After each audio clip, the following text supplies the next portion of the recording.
ఆశీర్వదించాడట చేతి కర్ర మీద ఆనుకొని. దేని మీద ఆనుకొని అంటే యాకోబు ప్రార్థన ఎవరిని ఆశీర్వదించిందండి?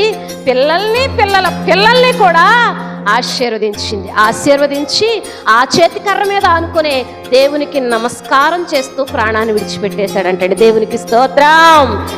ఎప్పటి వరకు అండి ప్రార్థన? నీ ప్రార్థన ఎప్పుడు ప్రారంభమైందో లేదో నీకు తెలీదు.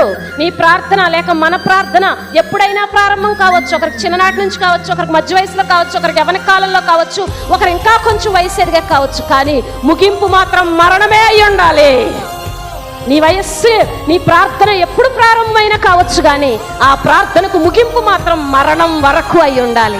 అందుకే దేవుడు చెప్తున్న మాట, మరణం వరకు నమ్మకముగా ఉండుము, నేను నీకు జీవ కిరీటం ఇచ్చేదను. దేవునికి స్తోత్రం. మధ్యలో వదిలేయద్దు ప్రార్థన, సమస్యల్లో విడిచిపెట్టేయద్దు ప్రార్థన, శోధనలో విడిచిపెట్టేయద్దు ప్రార్థన, కోపానికి విడిచిపెట్టేయద్దు ప్రార్థన, అసూయకి విడిచిపెట్టేయద్దు ప్రార్థన. యాకోబు ప్రార్థన మరణం వరకు, మన ప్రార్థన కూడా మరణం వరకు ఉండాలి. మరణకాల సమయమందు కూడా బహుశా తాత అంట పిల్లలు వచ్చారేమో, నాన్న అంట కుమారులు వచ్చారేమో, గబగబా మంచం మీద నుంచి దిగేశాడు. తన దగ్గర ఉన్న చేతి కర్ర మీద ఆనుకొని ఒక్కొక్కరిని ఆశీర్వదిస్తుంటే దేవుడు బహుశా యాకోబు వైపు కాక యాకోబు చేతి కర్ర వైపు చూశాడేమో. అందరినీ ఆశీర్వదించాడు.